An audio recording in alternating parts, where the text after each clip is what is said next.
하나님의 말씀 요한복음 14장 12절에서 14절까지 3절 말씀이 3절입니다. 요한복음 14장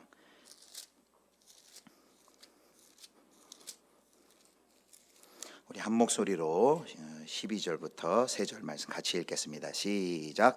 내가 진실로 너희에게 이르노니 나를 믿는 자는 내가 하는 일을 그도 할 것이요 또한 그보다 큰 일도 하리니 이는 내가 아버지께로 감이라. 너희가 내 이름으로 무엇을 구하든지 내가 행하리니 이는 아버지로 하여금 아들로 말미암아 영광을 받으시게 하려 함이라.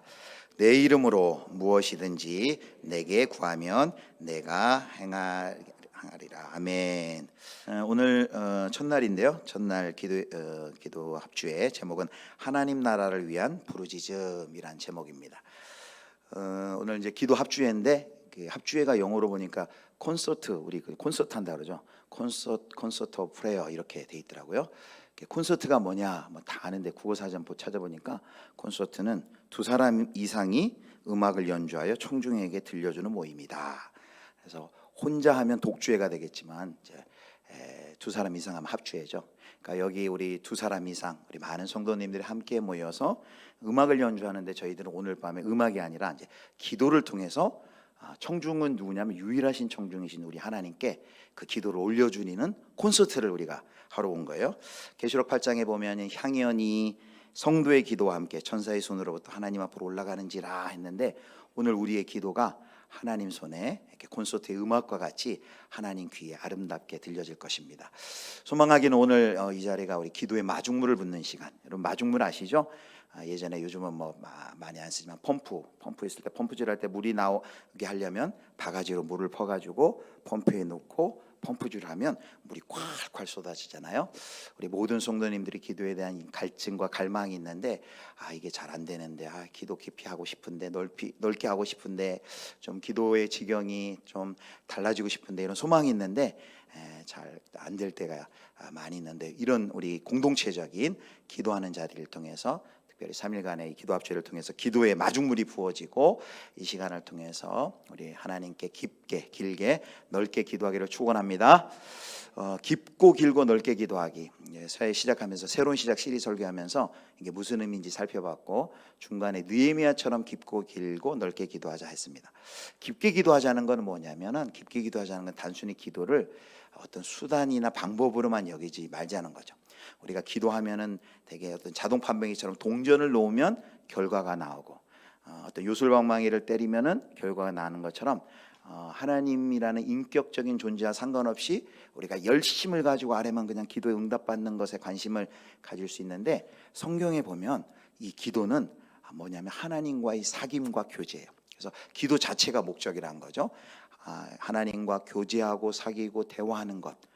그래서 느헤미야의 경우 같은 경우 어떻게 깊이 기도했냐면 하나님이 누구신지를 고백하고 또 하나님의 말씀을 붙들고 하나님께 기도했어요. 그래서 오늘 이 시간에 우리가 말씀을 붙들고 기도하는 하나님이 누구신지를 고백하는 그래서 깊이 기도하는 시간이 되기를 바라고요. 또 길게 기도하는 것, 뭐 길게 기도하는 건 다 이해하죠. 우리가 기도의 시간들이 이렇게 길지가 않습니다. 그래서 작년에 기도학교면서는 이제 1시간 기도하기 운동을 저희가 했어요. 그래서 예수님도 겟세마네 동산에서 제자들 책망하실 때 1시간도 깨어 있을 수 없더냐 했는데 우리가 1시간 기도하기. 앉은 자리에서 1시간이 안 되면 우리가 끊어서라도 아침에 묵상하면서 또 하고 또 뭐 저녁이나 점심이나 이렇게 그래서 우리가 기도의 시간을 좀 길게 또 지속적으로 기도하는 것이 이제 길게 기도하고 그다음에 넓게 기도하기. 넓게 기도하기는 우리가 기도의 지경을 넓힌다라고 했는데 이전까지는 나 자신과 개인을 위해서만 기도했다면 기도의 지경을 넓혀서 이제 이웃과 주변을 위해서 그리고 또 교회 또 나라와 민족 또 열방과 세계를 위해서 기도의 지경을 활짝 넓히고 정말 내가 이런 기도를 해도 되나 싶을 정도로 정말 잘 안 와닿지만 너무나 큰 기도들인 듯 보이지만 세계와 열방과 또 어려움과 기근과 재해와 지진과 또 여러 어려움을 당한 그 열방을 품고 같이 기도하는 시간인 것이죠. 자, 그렇게 깊고 넓고 길게 기도하는 이 기도 합축의 3일간의 시간이 되기를 축복합니다. 자, 오늘은 첫 시간인데 첫 시간 이제 두 가지를 살펴볼 건데, 하나는 첫 번째는 하나님이 우리를 통해 큰 일을 행하시겠대요. 그리고 그 큰 일을 어떤 방법을 통해서 하시는지를 볼 거예요. 자, 우리가 읽은 요한복음 14장에는 예수님이 이제 제자들을 떠나서 떠나가시겠다 그랬어요. 그러니까 제자들이 그 말을 들으면 당장 느끼는 감정이 뭘까요? 아니, 우리와 지금까지 함께 3년간 동고동락했던 예수님이 저 멀리 떠나신다고? 그럼 이제 어떻게 하지? 염려와 걱정과 두려움이 생긴 거예요. 그 제자들에게 안심을 시켜주면서 하셨던 그 예수님의 유명한 말씀이 요한복음 14장 1절에 너희는 마음에 근심하지 말라. 하나님을 믿으니 또 나를 믿으라. 그 말씀이에요. 그리고 14장에 보면 예수님은 떠나시는데 예수님이 떠나기 때문에 너희들이 경험할 유익이 있다 라고 얘기하시면서 오늘 12절 말씀을 우리에게 말씀해 주십니다. 자, 12절 말씀 같이 읽겠습니다. 시작. 내가 진실로 진실로 너희에게 이르노니 할 것이요 또한 그보다 큰 일도 하리니 이는 내가 아버지께로 감이라. 아멘. 여러분 그냥 밋밋하게 읽었지만 이렇게 읽으셔야 돼요. 내가 또한 그보다 큰 일도 하리니. 여러분 한번 따라해 주세요. 큰 일도 하리니. 예, 가래가 나오겠어요. 예, 큰 일을 하겠다 그랬어요. 이 제자들이 이 말 들었을 때 깜짝 놀랐을 거예요. 아니, 예수님이 지금 떠나서 지금 걱정돼서 염려하고 있는데 내가 떠나면은 너희가 내가 한 일뿐만 아니라 그보다 더 큰 일도 할 것이다 라고 말하는 거예요. 이 제자들이 이게 도무지 이해가 안 되는 거예요. 아니, 예수님이 하셨던 일을 제자들이 생생히 봤거든요. 무리를 걸으시고 오병이어 보리떡 5개 물고기 2마리로 기적을 행하시는, 아니 그런데 우리가 예수님보다 더 큰 일을 행한다고? 아니 이게 말이 돼? 제자들이 아마 깜짝 놀랐을 거예요. 근데 우리는 이 말씀을 읽고 우리도 놀라야 돼요. 왜냐하면 여기 말씀은 제자들에게만 한 것이 아니라 분명히 14장 12절에 뭐라 그랬냐면 나를 믿는 자는 이라고 그랬어요. 그러니까 예수님을 믿는 우리들도, 이제 예수님을 믿는 우리들은 예수님이 하셨던 공생의 3년 동안 하셨던 그 일보다 더 큰 일을 하겠다라고 우리에게 지금 약속해 주시는 거예요. 그래서 첫 번째 우리가 살펴볼 것은 도대체 이 큰일이 뭐냐는 거죠. 아니, 이 큰일이 뭐길래 우리가 예수님보다 어떻게 감히 큰 일을 한단 말이야? 우리가 이것을 먼저 살펴야 되겠습니다. 자, 해석의 열쇠가 있어요. 해석의 열쇠가 본문에 있는데요. 첫 번째 해석의 열쇠는 12절 맨 뒤에 보면 이렇게 말씀하고 있습니다. 12절 맨 마지막에 보면 이렇게 말해요. 또한 그보다 큰 일도 하리니 이는 내가 아버지께로 감이라. 이렇게 말씀하셨어요. 자, 이 큰 일이 어떻게 이루어지냐면 예수님께서 하나님 아버지께로 돌아가기 때문에 이제 이 큰 일이 시행이 된다는 거예요. 이 큰 일이 이루어진다는 거예요. 그럼 왜 예수님께서 아버지께로 돌아갈 때 도대체 무슨 일이 일어나기 때문에 이렇게 큰 일을 행한다고 할까요? 자, 14장 16절 바로 뒤에 보면은 예수님이 아버지께로 돌아가시면 놀라운 일이, 역사가 일어나는데 그게 뭐냐? 16절 보겠습니다. 자, 같이 읽겠습니다. 내가 아버지께 구하겠으니 그가 또 다른 보혜사를 너희에게 주사 영원토록 너희와 함께 있게 하리니. 아멘. 알았어요. 이제 큰 일을 할 수 있는 한 가지 근거를 알았어요. 뭐냐면 예수님은 제자들 떠나서 아버지께로 가지만 아버지가 가시면 누가 오신다고요? 보혜사 성령님을 보내주셔서 이제 그 보혜사 성령님을 통해서 큰 일을 행하시겠다라고 약속하시는 거예요. 이게 이제 첫 번째 우리가 힌트고요. 자, 두 번째 우리가 그럼 기억할 것은 이 큰 일을 앞에서 이미 언급을 했어요. 자, 요한복음 5장 20절을 보면 하나님이 이 예수님에게 보여주시는 큰 일이 나와요. 자, 5장 20절 보겠습니다. 자, 제가 읽겠습니다. 아버지께서 아들을 사랑하사 자기가 행하시는 것을 다 아들에게 보이시고 또 그보다 더 큰 일을 보이사 너희로 놀랍게 여기게 하시리라. 자, 여기 하나님 아버지께서 아들에게 큰 일을 보여주시겠다 했는데 도대체 그럼 하나님 아버지가 아들에게 보여주시는 큰 일은 뭘까요? 이거는 곧바로 나와요. 5장 20절 그 다음 21절 22절에 보면 두 가지가 나옵니다. 자, 21절 22절 보겠습니다. 자, 우리 같이 읽겠습니다. 시작. 아버지께서 죽은 자들을 일으켜 살리신 같이 아들도 자기가 원하는 자들을 살리느니라. 아버지께서 아무도 심판하지 아니하시고 심판을 다 아들에게 맡기셨으니. 자, 잠깐 놔주시고요. 21절에는 뭘 얘기하냐면 부활에 대해서 얘기해요. 몸의 부활에 대해서. 아버지께서 죽은 자들을 이렇게 살리신 같이 하나님께서 부활시키는 이 부활이란 주제에 대해서 얘기하고요. 아들도 예수님도 자기가 원하는 자들을 살리느니라. 부활에 대한 부활 사건에 대해 얘기하고요. 22절에는 아버지께서 아들에게 주시는 권한이 있는데 그건 심판이에요. 아버지께서 아무도 심판하지 아니하시고 심판을 다 아들에게 맡기셨으니. 자, 그래서 이 두 번째에서 우리가 힌트를 얻을 수 있는데 그것은 뭐냐면 이제 부활과 심판이라는 거예요. 그럼 이제 아까 두 가지를 더해보죠. 성령님이 보내주셔서 이제 부활과 심판을 하실 것이다. 근데 이 일을 우리를 통해 하실 것이다. 이 말이 무슨 말일까요? 그것은 여러분 부활의 의미를 우리가 생각해야 돼요. 부활은 어떤 의미가 있냐면 하나님 아버지께서 아들 예수 그리스도께서 이 땅에 오셔서 3년 동안 공생애 하시면서 모든 가르치셨던 말씀, 모든 증거하셨던 말씀, 행하셨던 모든 이적과 기사, 그 모든 것이 내 아들이 선포한 그것이 옳다라고 하나님께서 도장을 찍어주면서 인을 찍어준 거예요. 그 하나님의 나라가 내 아들 예수 그리스도가 증거한 것처럼 그 나라가 옳고 그 나라가 반드시 임할 것이고 완성할 것이다라는 것을 하나님이 보증해 주신 거예요.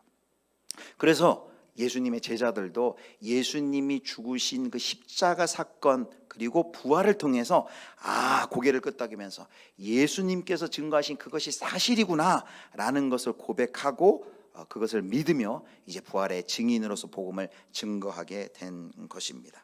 자, 그래서 이제 이 두 가지를 합쳐서 우리가 정리를 해야 돼요. 도대체 우리가 예수님이 가시면 우리가 예수님을 믿는 우리가 할 그 큰 일이란 무엇이냐 이겁니다. 성령님을 통해서 우리가 하나님의 나라를 증언하는 것. 이제 다가올 그 하나님의 부활을 통해 그리고 예수 그리스도의 심판을 통해 완성될 그 하나님의 나라가 오고 있고 완성될 것이라는 것을 증거하는 것. 그것이 바로 큰 일이란 거죠. 그래서 첫 번째 우리가 큰 일에 대해서 이렇게 정해 볼 수 있습니다. 자, 같이 읽겠습니다. 시작. 큰 일은 성령님을 통해 하나님 나라를 선포하는 일, 곧 선교의 일들이다. 아멘. 그래서 브루스 밀린이라는 학자가 이렇게 요거에 대해 정리를 했어요. 그보다 큰 일이란 예루살렘과 유대와 사마리아 땅끝까지에서 행해지는 더 큰 선교의 일이다. 여러분, 하나님께서 예수님이 부활승천하신 다음에 우리를 통해 큰 일을 하신다 할 때 그 큰 일이 뭐라 알고요? 우리에게 성령님을 보내주셔서 성령님이 주도하셔서 우리를 통해 하나님 나라를 증언하고 하나님의 선교를 행하고 하나님 나라의 완성을 선포하며 나가는 그것이 바로 하나님의 선교, 그게 바로 하나님의 큰 일이라는 거예요. 여러분, 정말 이 하나님의 큰 일이 정말 예수님의 약속처럼 제자들을 통해 그렇게 이루어졌나요?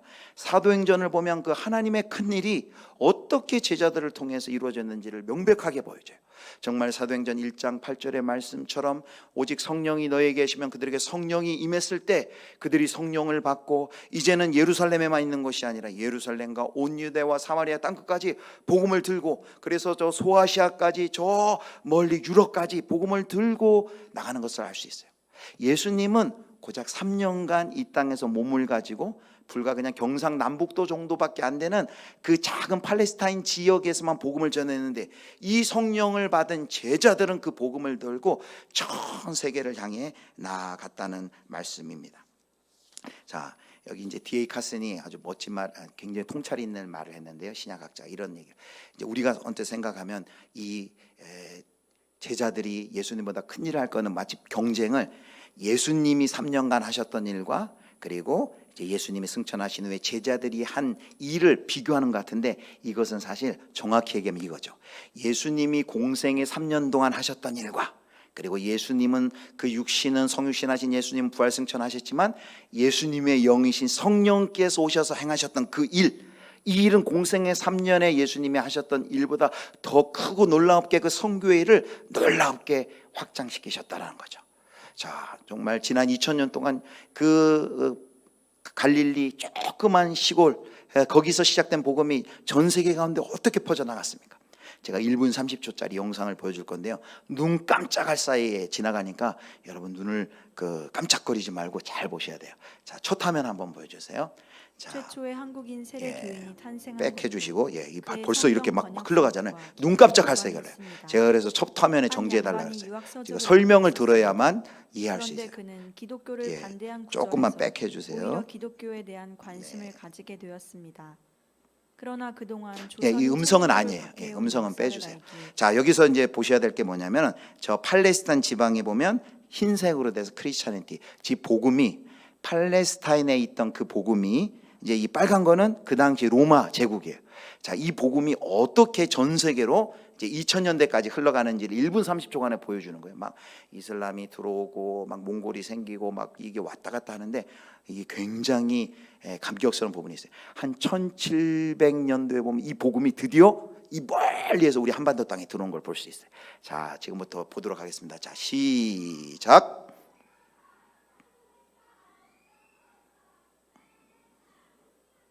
음향이 있는데 아까 그것 때문에 음향을 지운 것 같아요.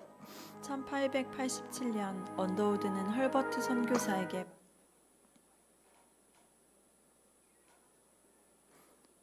이 흰색이 이제 기독교입니다. 지금 비잔틴 엠파이어라고 이제 붉은색이 있고 저 위에 이제 연도가 따라가죠. 이제 이슬람이 600년부터 생기기 시작합니다. 복음은 지금 저쪽까지 아직까지 우리나라 안 들어왔죠. 아프리카와 유럽으로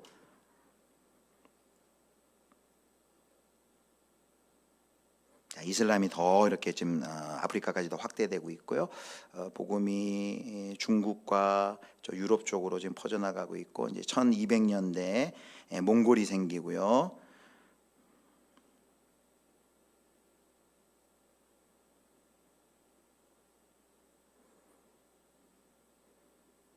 이슬람이 여전히 이제 퍼지고 있고, 자 이제 복음이 이제 북아메리카, 남아메리카 쪽으로 저 북반부로 해서 그래서 이제 복음이 드디어 한반도에 들어왔습니다. 들어와서 지금 전 세계에 공산주의가 생겼고 2015년 기준으로 지금 이렇게 복음이 퍼져 있어요. 그래서 한국 선교연구원 자료를 보면요, 지금 이제 전 세계 인구가 2002년 기준 79억 5천만 명 중에 이제 현재 기독교 인구가 25억 5,987만 명, 32.2%. 물론 여기에는 우리가 말하는 개신교 그리고 천주교, 정교회가 다 이제 포함된 숫자인데 약 32%가 이제 기독교라고 이야기를 합니다. 그다음에 이제 무슬림은 이제 19억 6,130만 명. 무슬림도 이제 굉장히 급격하게 지금 이제 증가하고 있고요. 자, 1884년 개신교는 우리 한반도에 들어왔죠. 천주교회는 더 일찍 들어왔는데 벌써 개신교가 들어온 지 예전에 100년인데 벌써 1884년으로 하면 138년, 이제는 한 140년, 좀 있으면 이제 150년이 돼가요. 그 사이에 우리나라에 이 복음이 들어서 어떻게 되었습니까? 이제 인구 센서스나 이런 거 할 때 한국의 종교 인구 분포를 하면 이제 기독교가 지금 가장 많은 퍼센테이지로 나옵니다. 제가 조사한 거에는 이제 내일 이제 세계 열방을 할 때 자료하고는 조금 다르더라고요. 제가 본 요 한국 선교연구원 요 자료에는 보면 이제 2021년에 보면 이제 한국의 개신교가 20%, 불교가 17%, 천주교가 11% 이렇게 나왔고, 그리고 우리나라에서 파송한 선교사의 수가 약 22,210명으로 이렇게 집계가 되고 있습니다. 놀라운 일이죠. 저 2000년 전 저 갈릴리 땅에서 시작된 그 작은 겨자씨와 같은 복음이 2000년이 지나서 하나님의 성령을 통해서 하나님의 큰일, 선교의 놀라운 역사를 이렇게 이루었다라는 것을 오늘 정말 예수님이 제자들에게 말씀해 주셨던 것처럼 그 약속이 그대로 이루어진 것이죠. 자, 두 번째 주제는요. 그런데 이렇게 하나님의 놀라운 선교의 역사를 해나가는 방편 중에 중요한 것이 뭐냐면, 중요한 그 방편 중에 하나가 오늘 13절 14절 말씀에 나와 있습니다. 13절 14절 같이 보겠습니다. 같이 읽겠습니다. 시작. 너희가 내 이름으로 무엇을 구하든지 내가 행하리니 이는 아버지로 하여금 아들로 말미암아 영광을 받으시게 하려 함이라. 내 이름으로 무엇이든지 내게 구하면 내가 행하리라. 아멘. 여기 예수님의 또 놀라운 약속이 있어요. 무슨 말이냐면요, 내 이름으로 무엇을 구하든지 내가 행할 것이다. 14절에 또 반복해요. 내 이름으로 무엇이든지 내게 구하면 내가 행할 것이다. 즉 이 하나님의 선교의 놀라운 역사를 하나님께서 성도들의 기도를 통해서 이루시겠다라고 약속하시는 겁니다. 근데 여기 기도를 통해서 하겠다고 하지 않고 뭐라 그러냐면 내 이름으로 무엇을 구하든지. 즉 예수님의 이름으로 구하면 하나님께서는 이 놀라운 기도의 응답과 선교의 역사를 행하시겠다 약속하는 거예요. 여러분, 내 이름으로 구하는 것이 뭘까요? 예수님의 이름으로 기도합니다. 예수님의 이름으로 구하는 것이 뭘까요? 우리는 기도할 때마다 예수님의 이름으로 기도합니다 라고 하죠. 외국에 가면 가끔 좀 당황스러운 경우가 있어요. 저희는 기도할 때 거의 빠지지 않고 예수님의 이름으로 기도합니다 라고 합니다. 만약에 누군가 예수님의 이름으로 기도합니다를 안 하고 하면 아멘 뭐 이러면은 좀 이상한 거 아니야, 이단 아니야 막 이런 생각 우리나라 사람 할 수도 있어요. 그런데 외국엔 보면요, 이렇게 예수님의 이름으로 기도합니다, 뭐 in Jesus name 이걸 빼고 그냥 막 기도하고 아멘 이렇게 하는 경우도 있더라고요. 자, 그러면 예수님의 이름으로라고 정말 이렇게 입 밖에 내서 예수님의 이름으로를 안 하면은 기도가 안 이루어지고, 그럼 예수님의 이름으로만 하면 그 앞에 기도의 내용이 뭐든지 다 여기 약속대로 무엇이든지 다 무엇을 구하든지 다 예수님께서 이루어진다, 주시겠다, 그런 약속일까요?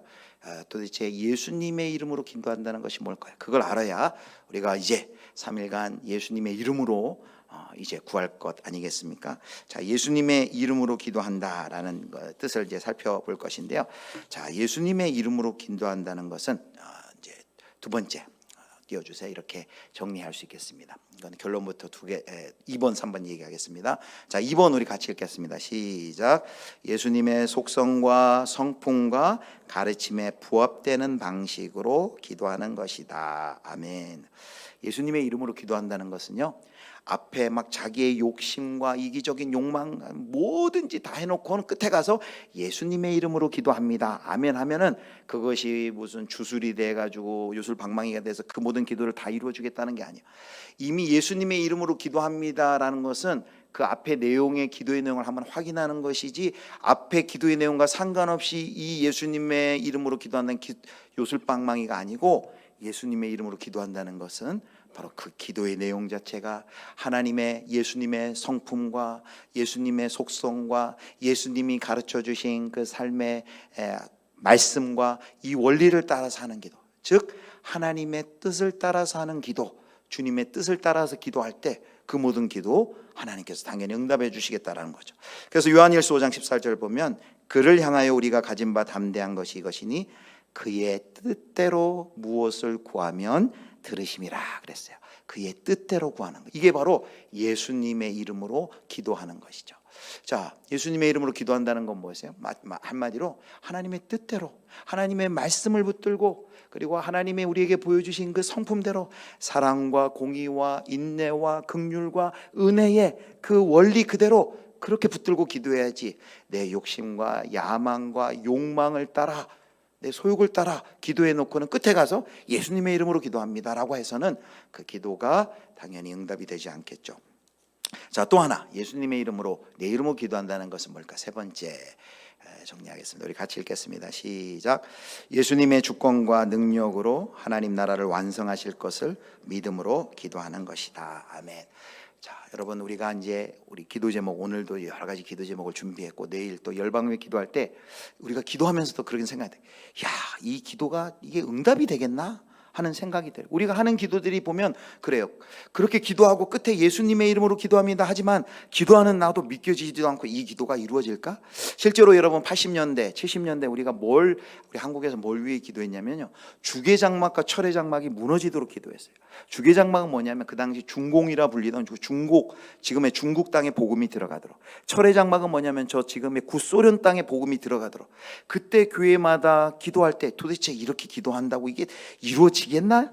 이런 의심을 가지고 기도했어요. 그런데 하나님의 놀라운, 하나님의 그 선교의 역사 가운데 중국의 복음이 들어가게 하시고, 저 구소련이 무너지고 그 러시아 가운데도, 구소련 연방 가운데 곳곳에 복음이 들어가도록 하나님의 성령께서 그렇게 역사하셨어요. 그래서 예수님의 이름으로 기도합니다라는 것은 우리가 뭘 믿고 기도하는 거냐면, 하나님 십자가에 죽으시고 부활하시고 지금도 승천하셔서 하늘 보좌 우편에서 온 세상과 만물을 통치하고 다스리시는 그 하나님께서 하나님의 선교의 역사, 하나님의 구원의 역사, 이 하나님 나라의 완성을 그 하나님께서 이루실 줄을 내가 믿습니다 하고 그 하나님의 능력과 하나님의 권능을 의지하여서 우리가 기도한다는 거예요. 우리가 이 기도하는 것이 어떤 내 능력과 의지와 방법으로 하면 우리 낙심할 수밖에 없죠. 그러나 그때마다 우리가 기도합니다. 예수님의 이름으로 기도합니다. 우리는 할 수 없지 않은 우리가 하는 이 기도의 제목들, 나라와 민족과 열방을 위해 하는 이 기도의 제목들이 너무나도 어처구니 없어 보이고 이것이 언제 이루어질까 의구심 많은 기도의 제목들이지만 나는 못하지만 약속하신 하나님께서, 온 세상을 다스리신 하나님께서, 하나님 나라를 완성하시겠다 약속하신 그 하나님께서 반드시 그 하나님의 나라의 완성, 하나님의 성교의 완성을 주님이 이루실 줄 믿습니다. 예수님의 이름으로 기도합니다 라고 그 하나님의 일하심을 우리가 믿고 완성하실 것을 믿고 우리가 기도하는 것입니다. 사랑하는 성도 여러분, 오늘 기도의 자리에 기도 앞에 오신 것 너무 환영하고 너무 잘 오셨습니다. 오늘 하나님께서 우리를 통해 큰 일을 행하실 줄 믿으시길 바랍니다. 그 큰 일이 뭐라고요? 성령 하나님을 우리에게 보내주시사 우리를 통해 하나님의 선교, 하나님의 나라를 우리의 삶과 그리고 나라와 열방 가운데 나타내는 그 하나님의 선교의 일을 우리를 통해 하시겠대요. 근데 우리를 통해 하시는데 그 하나님의 선교의 일을 뭘 통해 특별히 하세요? 기도를 통해. 그래서 여기 오늘 제목 하나님의 나라를 위한 부르짖음이란 이 제목은 그 스탠리 그레치라는 유명한 미국의 조직신학자가 기도에 관한 책의 제목이에요. 우리가 기도하는 이 시간은 그 하나님의 나라를 위해서 부르짖는 시간이에요. 우리가 그렇게 기도할 때 하나님의 나라가 이 땅 가운데 임한다는 거예요. 하나님의 나라가 곳곳마다 우리가 기도하는 가정과 우리가 기도하는 교회와 또 열방과 이웃과 정치, 경제, 사회, 문화, 외교 모든 영역 가운데 그 하나님의 통치와 다스리심이 우리의 기도를 통하여 임한다라는 것입니다. 오늘 기도하는 저희 모두를 통해 이런 놀라운 하나님의 큰 일이 우리 주 성령 하나님을 통하여서 또 우리를 통하여 하나님의 놀라운 일이 이루어지기를 주님의 이름으로 축원합니다.